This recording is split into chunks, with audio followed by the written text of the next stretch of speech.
अंदर, अर्थात पूरे कल्प के अंदर बाबा एक ही बार आते हैं। कौन से युग में? संगम युग पर। संगम युग पर दुख धाम को सुख धाम बनाने आते हैं। सुख शांति का वर्षा जरूर बाप से मिला है, तब तो मनुष्य चाहते हैं ना, बाप को याद करते हैं। बाप ज्ञान देखो कैसा सहज रीति देते हैं। यहाँ बैठे भी बाप को याद करो, बाजोली को याद करो। बाजोली मतलब बाजोली बोलते हैं कलाबादी को। तुम कहाँ से कलाबादी खाते आ रहे हैं? सतयुग से। सतयुग से। पहला जन्म लिया है ना, फिर दूसरा जन्म लिया, दूसरी कलाबादी खाई, फिर तीसरी कलाबादी खाई। ऐसे कितनी कलाबादी खाई हमने? 84 कलाबादी खाई। कलाबादी तो परम धाम से खत्ते आ रहे, ऊपर से तो कलाबादी खत्ते वाले बनी। हाँ, पहली कलाबादी आके पटके वहाँ सतयुग में पटके एकदम आगे, फिर नीचे नीचे लुढ़कते चले गए। जैसे कलाबादी। तो बाबा कह रहे हैं बच्चे, अभी तुम्हें समझ में आता है तो कलाबादी याद करो, मतलब कैसे कैसे हम नीचे उतरे। सतयुग से त्रेता, फिर द्वापर, 8 जन्म लिए, फिर ऐसे ऐसे लोग वैसे स्थूल में दिखा देंगे योगेंद्र भाई कला। बाप ही यह सारा ज्ञान देने वाला है। तुम कहेंगे हम बाप के पास जाते हैं, बाप हमको शांति धाम सुख धाम ले जाने का रास्ता बताते हैं। यहाँ बैठे घर को याद करना है, अपने को आत्मा समझ बाप को याद करना है। घर को याद करना और नई दुनिया को याद करना। घर परम धाम को भी याद करना और नई दुनिया मतलब हम सत्युग के लिए अब पढ़ाई पढ़ रहे हैं उसको भी याद करना।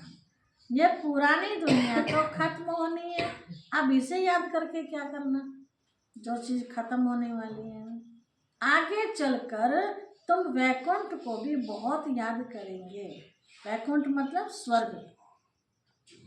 घड़ी घड़ी वैकुंठ में जाते रहेंगे, ध्यान में जाते रहेंगे बार बार। बाहर विनाश हो रहा होगा माताओं, और आप अपने घर में बैठ के स्वर्ग के नज़ारे देखेंगे। ऐसा टाइम आने वाला है। शुरू में बच्चियाँ घड़ी घड़ी आपस में बैठ वैकुंठ में चली जाती थी, स्वर्ग की बात याद करती करती स्वर्ग में खो जाती थी। अब बाहर खून की नदियाँ बह रही थी पाकिस्तान में। लोग कह रहे 2-4 दिन में तूफान ऐसा आएगा, बहुत तगड़ा तूफान। तो बाबा कहते हैं बच्चे, यह देखकर बड़े बड़े घर वाले अपने बच्चों को भेज देते थे कि जाओ तुम भी स्वर्ग के नज़ारे देखो। यहाँ नरक में क्या रखा है? नाम ही रखा था ओम निवास। कितने ढेर बच्चे आए, फिर हंगामा हुआ। बच्चों को पढ़ाते थे, आप ही ध्यान में चले जाते थे। अभी ये ध्यान दीदार का पाठ बंद कर दिया है। यहाँ भी कब्रिस्तान बना देते थे, सबको सुला देते थे, कहते थे अब शिव बाबा को याद करो, ध्यान में चले जाते थे।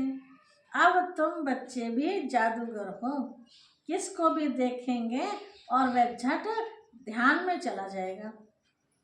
आने वाले टाइम की बाबा बात कर रहे हैं, समझ रहे माताएं? ये बाबा ने जो बात बताई ना ध्यान वाली, बच्चे एक दूसरे को देखते थे, ध्यान में चले जाते थे। जब ये हिंदुस्तान और पाकिस्तान अलग हुआ ना, तो उससे पहले बहुत खून खच्चर हुआ है ना। सुनी होगी कहानी आपने, ऐसे हमारा भारत देश अलग नहीं हुआ, बहुत खून की नदियां बही है। तो उस समय कुछ बच्चे बाबा के घर में थे, तो वो बच्चे एक दूसरे को बाबा की याद दिलाते, स्वर्ग की याद दिलाते, तो उस दुनिया में खो जाते थे। बाहर अगर उन्हें पता चलता कि खून खच्चर हो रहा है तो डर जाते हैं ना बच्चे, तो बाबा ने उनको दुनिया में ध्यान में पहुंचा दिया। ऐसे आने वाले टाइम में भी ऐसा ही होगा, खून की नदी बहेंगी, आपस में झगड़े मार पीट ये वो होगा।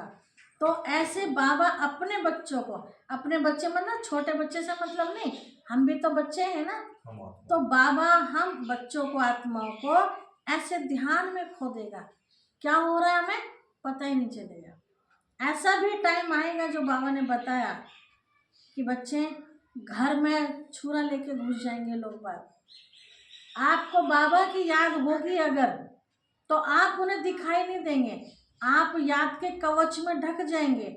बाकी जो आपके परिवार के होंगे वो तो बाबा को याद नहीं करते ना, अब वे उन्हें दिखाई देंगे तो उनके पेट में छुरा घुसेंगे वो। ऐसा भी टाइम आ सकता है ना। तो इसीलिए बाबा कहते हैं बच्चे काले का भाग सबको हो गया एकदम पीछे पीछे। अब देखो, हम बाबा की याद में बैठे, हमारे पर तो बाबा का प्रकाश आ रहा है, हम तो प्रकाश के अंदर ढक गए, है ना, तो उन्हें दिखाई नहीं दे। वो डर के भी तो भाग सके ना, हमें सिर्फ देवी का और देवता का साक्षात्कार होगा। ठीक है। अब परिवार को किसी को कुछ समझो, हमारा पोता ही ठा लिया, विनाश तो गर्दन होना ही पकड़ है, के ऊपर कैसे लटका दिया उसे, तो अब हम एकदम क्या आएगा, मोह आएगा, है ना। तो मोह आएगा तो बाबा की याद का प्रकाश हट जाएगा, तो हम भी दिख जाएंगे। फिर दूसरा हाथ से गर्दन हमारी पकड़ेगा वो। नहीं, अगर हमें बाबा याद रहे तो शेरा वाली दिख जाएगी, वो है ना? कुत्ते को छोड़ के भाग जाएगा। तो ऐसा भी होगा कि आप इतने कुत्ता नहीं शक्तिशाली छूटेगा, होंगे, ध्यान रखियो। आप बिल्कुल निडर होंगे बाबा की याद में कि मैं दुर्गा हूँ, मैं कम नहीं हूँ, है ना। तो आपका साक्षात्कार भी, आपका दीदार उन्हें दुर्गा के रूप में होगा, तो वे डर के भी भाग जाएंगे। यहाँ तो शेरा वाली खड़ी है दरवाजे पे, अंदर कैसे घुसे, शेर उन्हें फाड़ के खा जाएगा, है ना। तो ऐसे भी हो, लेकिन उसके लिए कितना अभ्यास चाहिए, कितनी बाबा की याद चाहिए, सोचो आप। सुदर्शन चक्र चाहिए उस समय, बहुत सारी चाहिए ना।